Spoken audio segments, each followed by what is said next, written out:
మందిని ఇస్తావా? నా కుటుంబంలో మనశ్శాంతిని ఇస్తావా? నా ప్రాణానికి నువ్వు నెమ్మది ఇవ్వగలవా? నా ప్రాణానికి నువ్వు విశ్రాంతి ఇవ్వగలవా అని నువ్వు ఆలోచిస్తుంటే నా ప్రభు చెప్తున్నాడు, ప్రయాసపడి భారము మోసుకుని పోవుచున్న సమస్త జనులారా, నీ కులం, మతం, వర్గం, జాతి భేదం ఏది చూడట్లేదు. ఆయన నిన్ను చూస్తున్నాడు. నీవు ఆయన సృష్టి. Praise the Lord. సమస్తం ఆయన మూలముగా కలిగింది. కలిగినదేది ఆయన లేకుండా కలగలేదు. ఎక్కడ ఉండి ఈ మాటలు వింటున్నావో, నీ ప్రాణానికి నెమ్మది కావాలంటే, నీ ప్రాణానికి విశ్రాంతి కావాలంటే, నీ పాపముల నుండి నువ్వు రక్షించబడాలంటే యేసుక్రీస్తును చేర్చుకో. ఎలా ఆయన నా పాపం నుండి రక్షిస్తాడయ్యా? ఆయన పుట్టిందే నీ కోసం ప్రాణం పెట్టడానికి. గట్టిగా చప్పట్లు కొట్టి ప్రభువును స్తుతిద్దాం. వచ్చిన ప్రజలారా, యేసుక్రీస్తు ఎందుకు పుట్టాడో తెలుసా? యేసుక్రీస్తు ఎందుకు పుట్టాడో తెలుసా?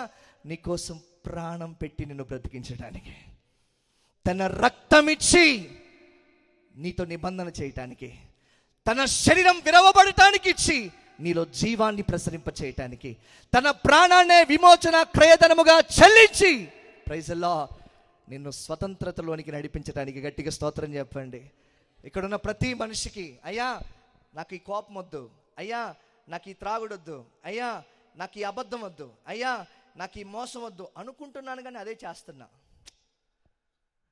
అనుకుంటున్నాను కానీ అదే చేస్తున్నా. అలా చూడొద్దు అనుకున్నాను కానీ అదే చేస్తున్నా. ఈ పాప నియమం నా శరీరంలో ఉంటుంది. పైకి భక్తిగానే ఉంటున్నా, కానీ లోపల చాలా కుమిలిపోతున్నా. చాలా లోటుపాట్లు ఉన్నాయి, చాలా లోపాలు ఉన్నాయి.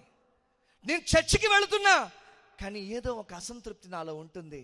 అంటే ఒక్కసారి రాత్రి నీ మనసును ప్రభువుకి ఇవ్వు. నేను ఇచ్చాను కదా, ఇవ్వలేదు.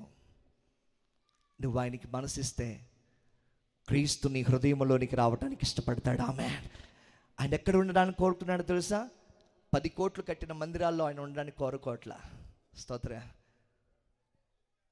ఆయన నీ హృదయంలో ఉండడానికి కోరుతున్నాడు. నీ ఆత్మలో ఏకమై ఉండడానికి కోరుతున్నాడు. యుగ సమాప్తి వరకు సదాకాలం నీకు తోడయుండి నిన్ను నిత్య జీవానికి నడిపించడానికి కోరుతున్నాడు. గట్టిగా స్తోత్రం చెప్పండి. క్రీస్తు ఎందుకు కావాలి? పాప క్షమాపణకు మాత్రమే కాదు.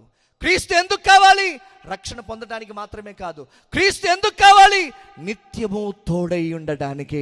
అందుకే ఆయన పేరు ఇమ్మానుయేల్. గట్టిగా స్తోత్రం చెప్పండి. ఆయన పేరేంటండి? ఇమ్మానుయేల్. అంటే గాడ్ ఈజ్ విత్ us.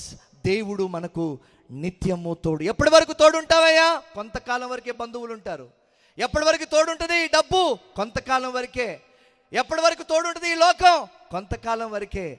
కానీ అనంతుడైన దేవుడు నీకు నిత్యము తోడై ఉండడానికే ఈ లోకానికి దిగి వచ్చాడు. గట్టి